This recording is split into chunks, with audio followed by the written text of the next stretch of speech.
참 감사하지요. 우리 이 시대가 참 어려운 시대인데 우리 청소년들은 아주 더 어려운 그런 시대인데 우리 청소년들이 이렇게 성탄절 전야에 하나님께 이렇게 영광 돌리는 이런 축복을 누릴 수 있어서 참 감사했습니다. 옆 사람들하고 한번 같이 인사하십시오. 하나님의 아들이 우리에게 오셨습니다. 제가 이 행사를 보면서 이렇게 참 많이 느낀 게 있습니다. 한국에 이게 아무것도 아닌 것 같지만은 한국의 교회가 한 50%가 어린 아이들이 전혀 이런 활동을 하지 못하고 있는 그런 실정입니다. 그만큼 이렇게 정말 우리 후대들이 밑바닥이 이렇게 무너지고 있는 그런 시대인 것 같습니다. 뭐 방송이나 이런 것들도 보면은 뭐 천주교, 기독교 이렇게 합치면 뭐 한 3분의 1 정도 이렇게 된다고 그러는데도 교회 숫자가 많은데도 교회가 이 복음을 잃어버리니까 이 방송이나 이런 데서도 뭐 별로 그렇게 막 이렇게 그런 분위기를 이렇게 내주지 못하고 있는 그런 현실을 보면서 뭔가 이게 방송들도 이게 세상 방송이 됐구나 그런 것들을 이렇게 보게 됩니다. 그리고 아주 좀 진지한 그런 것들을 이렇게 좀 다루지 못하고 그냥 장난하듯이 그냥 이렇게 즐겁고 그냥 웃고 뭐 그렇게 잠깐 보내는 그런 상황으로 이렇게 가는 걸 보게 됩니다. 그래서 진짜 복음 아는 이런 개인 교회들이 일어나야 되겠다. 그래서 이런 흐름을 이렇게 바꿔야 되겠다. 그런 생각을 하게 됐습니다. 그래서 복음은 능력이 있기 때문에요. 이런 문화나 이런 정치 이런 것까지 가문, 나라 뭐 전부 다 바꿀 수 있는 것이 이게 복음입니다. 그래서 행사를 보면서 제가 참 우리 태영아부 이렇게 올해도 보니까 줄기차게 났습니다. 그래서 뭐 그냥 순풍 많이 나가지고요. 올해만 해도 우리 태영아부가 굉장히 많이 부흥이 됐어요. 그래서 그 엄마 아빠들이 이렇게 언약으로 진짜 그 예수 그리스도에 대한 그 언약을 이렇게 딱 가지고 있으니까 하나님께서 이 후대들을 이렇게 많이 축복하시는 것을 이런 걸 참 보게 됩니다. 우리 초동부들 보니까 올해 많이 아주 하나님이 참 축복하셨다. 왜냐하면 우리 교사분들이 아주 팀이 딱 한 팀이 정말 아이들을 살릴 수 있는 그런 팀이 이렇게 딱 교사들이 이렇게 모여졌어요.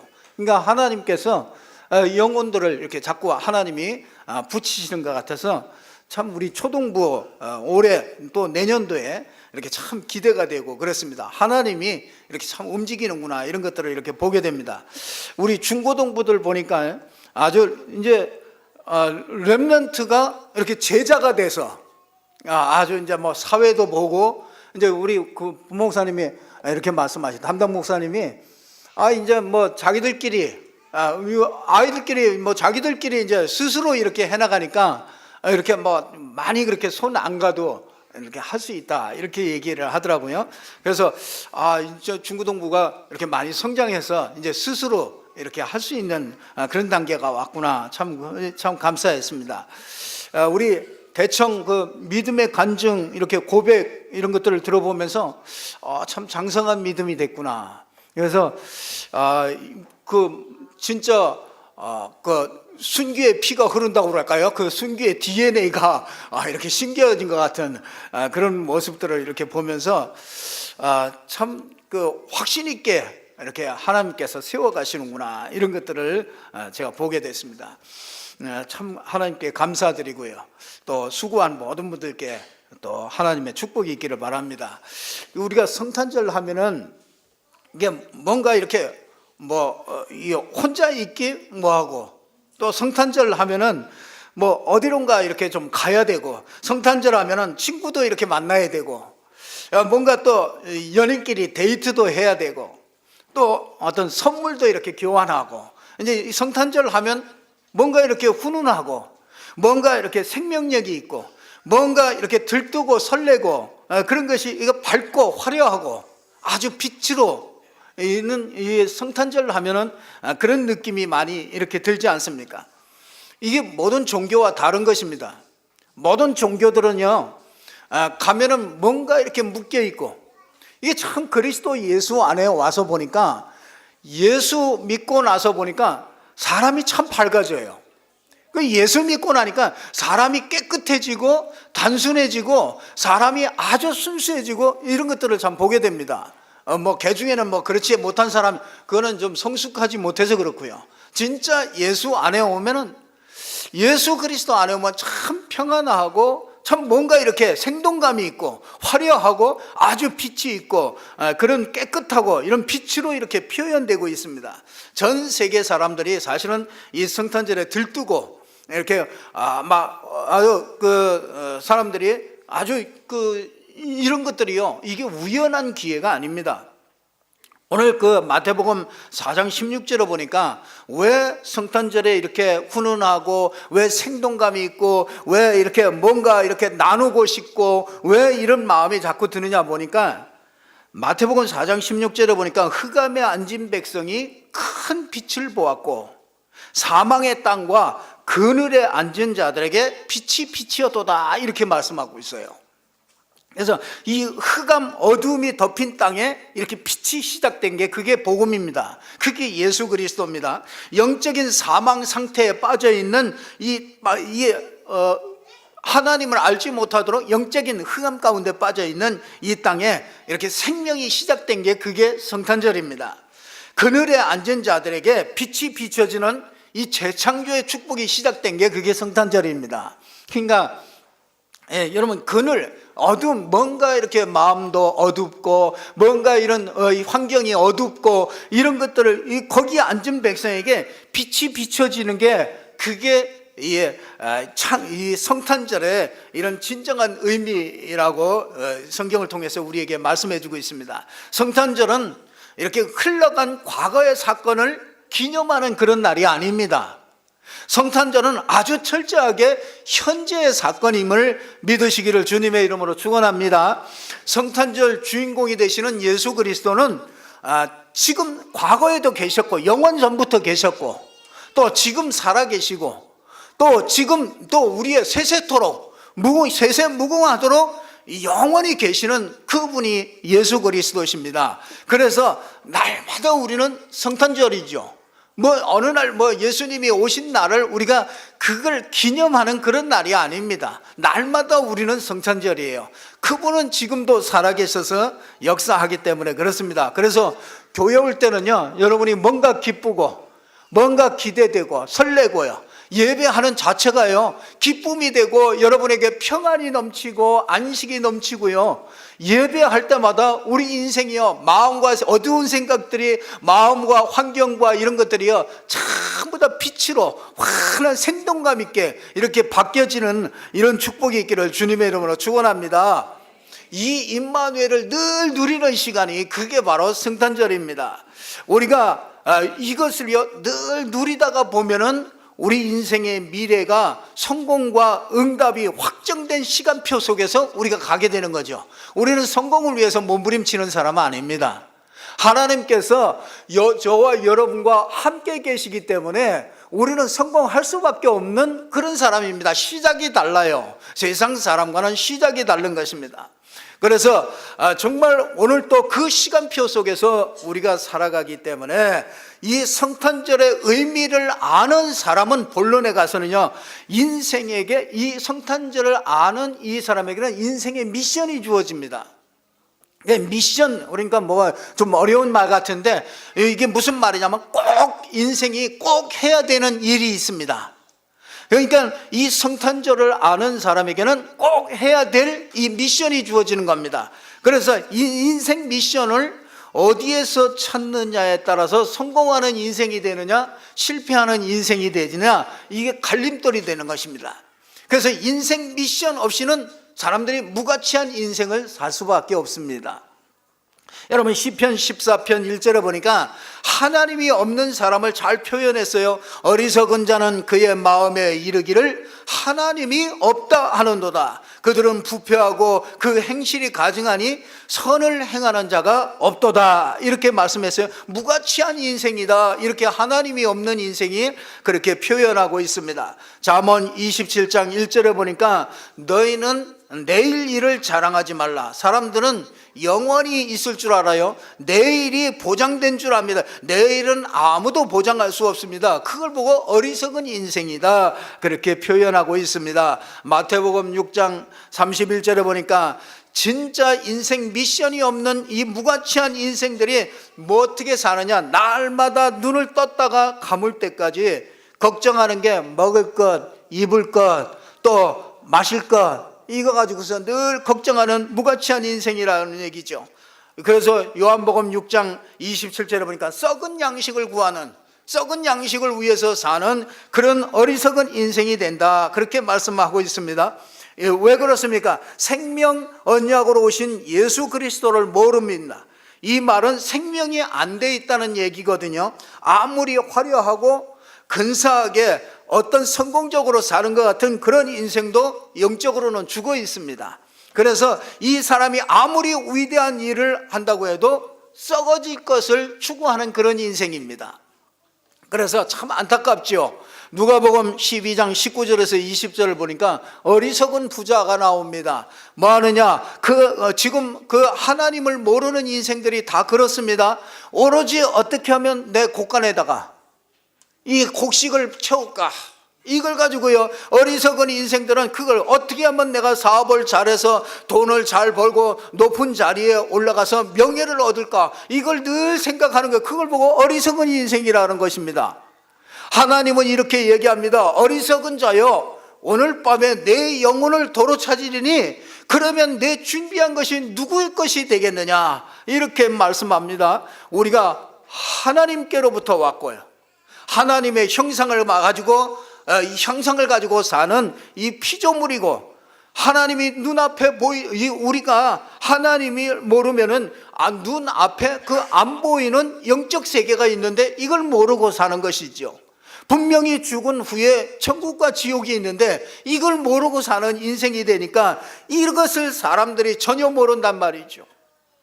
지금 이 땅에 눈에 보이는 것이 전부인 것 같이 그렇게 살아갑니다. 영적으로 죽어 있는 것입니다.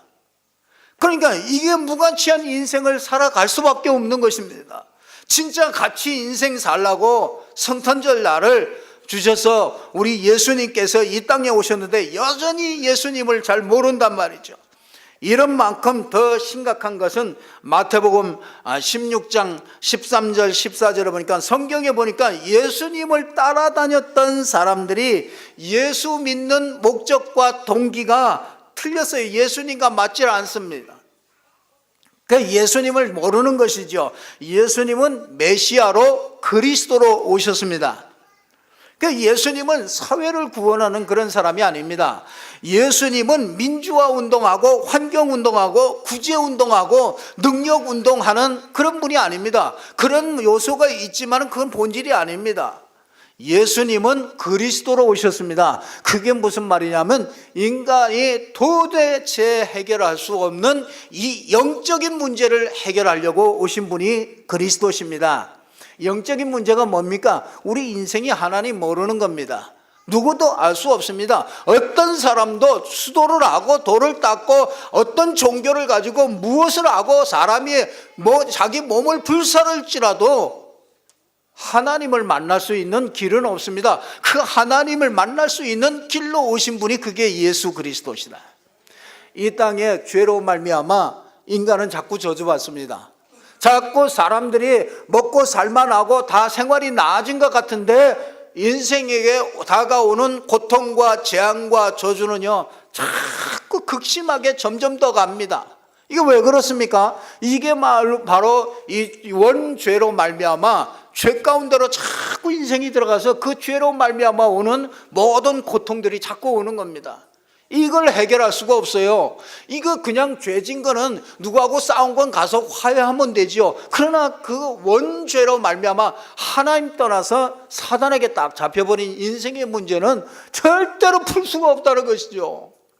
그 종교들이 그래서 이걸 풀어보려고 돌을 닦고 수도를 하고 여러 가지 마음을 비우고 좋은 마음을 가져보고 다 하는 겁니다. 그러나 이 원죄의 문제, 이 문제, 이거는 해결이 안 되는 것입니다. 그렇기 때문에 이 땅에 이 죄로 말미암아 이 영적인 존재 사단이 딱 잡고 있잖아요, 인생을. 그 인생이 사단에게 잡히면 인간 같지 않은 그런 일들을 할 수밖에 없는 것이죠. 그러니까 점점 더 고통하는 때가 올 수밖에 없는 것이죠. 그래서 이 예수가 그리스도로 이 땅에 성탄하셨는데 사람들은 이걸 전부 다 육신으로 바꿔놨습니다. 요즘에는 성탄절에도 이렇게 보니까 예전같이 막 그렇게 들뜨질 않아요. 왜 그러냐면요, 사람들이 먹고 살만해요. 뭔가 이렇게 사는 것이 이렇게 불편한 것이 없고, 그러니까요 이게 혼자 숨어 들어가지고 숨어서 이제 이게 몇 명씩 짝지어서 숨어가지고 이제 그런 일들을 하니까 그전같이 막 흥청거리고 돌아다니는 그런 사람들은 많지 않은 것 같더라고요. 그러나 이 근본적인 문제로 오는 이 아주 그 육신으로 이렇게 전부 다 바꿔놨어요. 그게 참 묘하죠. 사단이 성탄절을 전부 육신으로 바꿔놨습니다.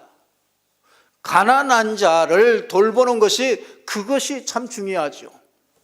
그러나 성탄절을 하면 소외된 자들과 함께하는, 그런데 소외된 자들과 어떻게 함께하느냐가 이게 중요하죠. 우리는 진짜 예수 그리스도가 왜 이 땅에 오셔야 되느냐, 왜 예수 그리스도가 도대체 우리 인생을 위하여 무엇을 해주셨느냐, 그분은 그리스도로 오셨습니다. 그래서 우리 인생이 절대로 해결할 수 없는 이 사단의 권세를 깨트려서 완전히 승리할 수 있는 길을 열어주신 분이 그게 바로 그리스도입니다. 그래서 하나님을 만나는 길이요, 죄와 저주를 해결하는 길이요, 사단을 꺾어버리는 그 길이 바로 그리스도라. 이것을 모르고 우리가 신앙생활을 열심히 하면은요, 그걸 보고 무가치한 신앙생활이다, 그걸 얘기하는 겁니다. 그래서 요한복음 6장 26절에 보니까 떡의 메시아여, 너희가 나를 찾는 것은 떡을 먹고 배부름이라. 예수 믿으면 잘 되고, 예수 믿으면 자녀들이 잘 되고, 여기 떡을 위해서 사는 그런 인생이죠. 그게 아니라는 것이죠. 사도행전 1장 6절에도 보니까 이스라엘 나라 회복하심이 이때이니까 이렇게 얘기합니다. 그러니까 늘 로마에서 벗어나는, 압박당하는 그곳에서 벗어나는 그런 걸 늘 우리 인간은 생각합니다. 그러나 하나님은 우리 육신의 그런 문제를 해결하기 이전에 영혼의 문제를 먼저 하나님을 만나고 사단을 이기고 죄를 해결하는 이 영혼의 문제를 해결하러 오신 그리스도이심을 믿으시기를 주님의 이름으로 축원합니다. 서기관들, 대제사장들이요, 오늘 본문에 보면은요, 참 오늘 본문에 그러죠. 4절에 그럽니다. 왕이 대제사장들과 백성의 서기관들을 모아 그리스도가 어디서 나겠느냐 물으니. 그렇지요. 모든 대제사장들이 누구냐, 서기관들이 누구냐, 성경을 막 늘 쓰고 성경을 늘 읽고 강론하고 이러는 사람들이 이 대제사장들이요, 서기관들이었습니다. 성경을 너무나 잘 알아요. 그게 성경 박사들이죠. 성경 박사들이 그렇게 많은데 그리스도가 어디서 나겠느냐, 그러니까 지체 없이 구약 성경을 딱 갖다 대면서 미가서 5장에 있는 유대 땅 베들레헴에서 납니다. 알기는 아주 기가 막히게 잘 알아요. 성경을 아주 줄줄이 다 외웁니다. 근데 누굴 몰라요? 그리스도가 어디 왔으면, 아니 그리스도가 유대 땅 베들레헴에 온다고 그렇게 예언했는데 이 베들레헴에서 예수 그리스도가 왔으면은 예수 그리스도께 가서 경배하는 게 그게 당연하잖아요. 근데 예수 그리스도께 가지 않고 그걸 다 알고 있는데 뭐 하느냐? 헤롯 왕과 더불어서 이 예수 그리스도가 이 땅에 오지 못하도록 2살 이하를 전부 다 죽여버리는 그런 어마어마한 과오를 범하게 되는 것을 보게 됩니다. 우리가요, 잘못 신앙생활하면, 우리가 무가치한 인생으로 이렇게 살면은요, 그렇게 그런 과오를 범할 수가 있는 것입니다. 진짜 그리스도를 모르면은 우리가 신앙생활 하는 것도 헛것이요, 우리가 열심히 신앙하고 열심히 헌신하고 모든 것들이 내가 그리스도라는 것이 이것이 분명하게 잡혀지지 않으면은 그 인생은 무가치한 그런 인생이 되어집니다. 그래서 지금 나오는 거 프로나 이런 TV나 이런 매체를 통해서 나오는 그 프로를 보면은요, 전부 다 육신으로 바꿔놨어요. 뭐 산타크로스라든지 뭐 산타크로스 할아버지가 어쨌다는 얘기입니다. 그거하고 예수와는 사실은 상관없는 얘기거든요. 그런데 지금 전부 다 그렇게 바꿔놨습니다. 그리고 하나 딱 영적인 것만 딱 모르도록 싹 뺏어가 버린 겁니다. 거기에 교회가 당했고, 교회가 당하니까 이 세상이 당할 수밖에 없는 것이죠. 그러니까 세상 사람들이 방황할 수밖에 없는 것입니다. 두 번째로는 우리 하나님께로 인생 미션을 받은 그런 사람들이 있습니다. 그게 오늘 바로 동방박사들이었어요. 동방박사들은 유대인의 왕, 1절에 보면은 헤롯 왕 때 예수께서 유대 베들레헴에서 나심에 동방으로부터 박사들이 예루살렘에 이르러 말하되 유대인의 왕으로 나신 이가 어디 계시냐 이렇게 묻습니다. 동방 이방인들이었죠. 굉장히 먼 거리입니다. 지금으로 말하면 저 이라크에서 저 가나안까지 간 것입니다. 그러니까 가가지고 이들이 왜 그렇게 갔습니까? 이들은 예수님이 누구인지를 알았어요. 그래서 이분이 바로 유대 왕이로구나. 유대인의 왕이 여기 헤롯인데, 유대인의 왕 헤롯 왕한테 와서 유대인의 왕이 어디서 나겠느냐 그렇게 물어봤어요. 이 유대인의 왕이 바로 그리스도입니다. 영적인 왕, 예수 그리스도는 사단의 권세를 깨뜨리신 영적인 왕으로 오신 분이 바로 예수 그리스도이신 것입니다. 예수는 그냥 태어난 게 아니고요, 영원 전부터 예언하셨다가 태어난 분이에요. 그래서 예언하셨던 그분이 2000년 전에 이 땅에 오신 분입니다. 그래서 우리를 구원하신다는 그 말씀의 성취로 오신 분이 바로 예수 그리스도죠. 그래서 요한복음 1장 14절에 그러죠. 도성인신하셨다. 이 성육신하셨다. 하나님이 사람의 몸을 입고 이 땅에 오셨다. 그래서 위대한 사람과는 틀립니다. 아주 훌륭한 영웅들과는 틀립니다. 예수 그리스도는 하나님이 우리 인생을 구원하려고 사람의 몸을 빌려서 오신 분이 바로 예수 그리스도시다. 동방박사들이 인생 미션이 딱 생겼어요. 그러니까 뭐 하느냐? 그를 붙잡고 경배하게 됩니다. 예수 그리스도께 꼭 경배하시기를 주님의 이름으로 축원합니다. 그들이 별을 보고 크게 기뻐하면서 아기 경배, 11절에 보니까 아기께 경배하고 그렇게 나와요. 절대로 마리아에게 경배하지 않았습니다. 여기 동방박사들이 보면은요, 마리아에게 경배하지 않아요. 근데 이 어느 단체에서는 마리아에게 이걸 바꿔버렸습니다. 마리아에게 경배한 게 아니고, 마리아는 이 아기 예수, 하나님이 사람의 몸을 입고 오신 그분의 그 누군가 몸을 빌려서 와야 되기 때문에 그 도구로 쓰임 받은 축복된 사람이 마리아였죠. 경배의 대상은 아닙니다. 경배의 대상은 오직 예수 그리스도인 줄 믿으시기를 주님의 이름으로 축원합니다. 우리는 그리스도 말고는 경배할 대상이 없습니다. 우리 인생이 그리스도로 아는 인생이다. 그러면 하나님께 미션을 받습니다. 어떤 미션? 그를 경배하는 그런 미션을 받습니다.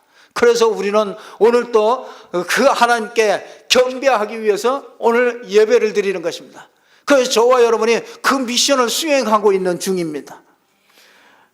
여러분, 우리는 그리스도 말고 경배할 대상이 없습니다. 오늘 이 동방박사들은요, 황금과 유향과 몰약을 예물로 드렸어요. 그리스도를 상징하는 예물들이죠. 그래서 그리스도를 고백한다는 얘기입니다. 이 황금은 왕을 상징하는 것이고 유황은 하늘로 이렇게 올라간다, 그런 뜻이고요. 몰약은 시신에 넣어서 이렇게 이 시신이 썩지 않도록 방부제에 속하는 겁니다. 그거는 우리 이 죄 해결하는 제사장에 대한 그런 것이죠. 그렇게 되니까 우리가 그리스도를 아는 이 동방 박사들을 보니까 12절에 보니까 12절에 그들은 꿈에 헤로다게로 돌아가지 말라 지시하심을 받아 다른 길로 고국에 돌아가니라. 지시하심을 이렇게 받기 시작해요. 여러분, 그리스도를 알게 되면은요, 우리 인생이 하나님의 지시하심을 받기 시작합니다. 참, 저는 그리스도를 알기 전에 그걸 잘 모르겠더라고요. 진짜 예수가 그리스도라는 게, 이 영적인 문제 해결자라는 건 이걸 알고 나니까 우리 인생이요, 하나님의 그 계획 속에 내가 들어가 버려요. 그러니까 내 걸음걸음 하나하나가요, 그 하나님의 인도 속에 자꾸 이렇게 들어가요. 여러분이요, 작년하고 올해하고 또 다릅니다. 여러분이 인도받는 게 또 다릅니다. 그 하나님의 인도가 자꾸 나타나요. 그 문제 속에서도 하나님의 인도를 받게 되고 하나님의 계획을 찾게 되고 자꾸 달라져요. 그래서 오늘 보니까 동방 박사들이요, 이 그리스도를 딱 알고 나니까 진짜 유대인의 왕, 영적인 왕, 이 눈이 열려버리고 진짜 그리스도를 고백하는 예물을 하나님 앞에 드리죠. 그러니까 그 인생을요, 하나님이 인도하는 인생, 이거야말로 가장 축복된 인생입니다. 저와 여러분의 삶을 하나님이 아주 세밀하게 인도해 가십니다. 어려움 당하고 있는데 그것도 인도입니까? 그것도 하나님의 인도입니다. 그거는 아주 가장 더 좋은 하나님의 인도입니다. 저는 어려울 때 가장 하나님의 응답을 더 받게 돼요. 우리가 어떤 때는요, 우리가 편안하면은요, 어차피 내가 자꾸 살아나요. 그래서 이 하나님에 대한 이런 말씀과 이런 거 귀를 기울이질 못해요. 그래서 어떤 때는 정말 성도들이 고통당할 때 보면은요, 진짜 가서 막 축하합니다, 내가 그렇게 얘기했거든요. 그랬더니 하여튼 목사님 앞에서 어쩔 수 없이 아멘은 하는데 얼굴은 아니야. 얼굴은 아닌데 그래도 아멘을 하듯이 하시더라고요. 그래서 나는 참 성도들이 어려움을 당한다 그러면은 하나님의 축복받을 시간표다, 하나님의 축복이 가까이 왔구나 가가지고 얘기합니다. 그건 틀림이 없어요. 왜냐? 하나님의 응답을 받을 시간표이기 때문에 그렇습니다.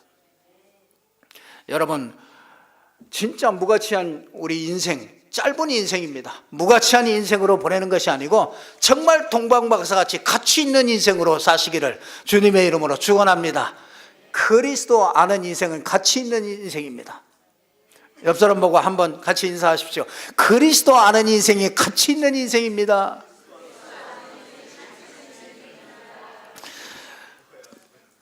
우리 인생 미션, 그리스도께 경배하는 것이고요. 이 성탄절 인생 미션, 그리스도와 하나님 나라, 성령 충만, 이게 뿌리 내리고 각인되고 체질되는 이런 전도자의 삶을 사시기를 주님의 이름으로 축원합니다. 이 미션 수행을 위해서 우리가 공부를 최선을 다하는 것이요, 이 미션 수행을 위해서 우리가 사업에도 성공하는 것입니다. 하나님이 인간관계도 성공하고 전문성, 유일성, 그릇 이런 것들을 전부 다 준비하게 되죠. 성탄절 날 정말 날마다 크리스마스를 누리는 인생 미션 말씀이 성취되는 저와 여러분 되기를 주님의 이름으로 축원합니다. 오늘 한 가지씩 막 이렇게 질문을 하세요. 나는 진짜 인생 미션을 받은 자냐? 한번 질문해 보시고, 나에게 예수 그리스도는 정말로 누구시냐? 이게 선명한 사람일수록 하나님의 인도를 받게 됩니다. 이게 선명한 사람일수록 하나님의 축복이 나타납니다. 그리스도 구원받은 나는 누구인가? 내 속에 하나님이 하고자 하는 이 하나님의 계획을 가진 자인가? 한번 여러분이 한번 성탄절에 깊이 한번 생각해 보시고 정말 성탄의 축복을 마음껏 누리는 저와 여러분 되기를 주님의 이름으로 축원합니다. 기도하겠습니다. 아버지 하나님, 진심으로 감사와 영광을 돌립니다. 하나님께서 우리와 함께 하시는 임마누엘의 축복을 주시려고 2000년 전에 사람의 몸을 입고 이 땅에 오신 예수 그리스도, 십자가에서 우리 인생 모든 문제 해결하시고 부활하셔서 지금도 성령으로 우리와 함께 하시며 우리 안에 계시며 세세 무궁토록 살아 계시는 주님 앞에 오늘 또 성탄의 축복을 누리며 하나님이 주신 미션 속으로 들어갈 수 있도록 하나님이 은혜 주심을 진심으로 감사를 드립니다. 하나님께 영광 돌리는 성탄절이 될 수 있도록 하나님이 축복하여 주옵소서. 이 복음을 몰라서 정말 고통당하는 저 현장을 향해서 정말 인생의 미션을 가지고 누리고 나갈 수 있는 우리 모든 성도들 될 수 있도록 축복하여 주옵소서. 예수 그리스도 이름 받들어 기도드리옵나이다. 아멘.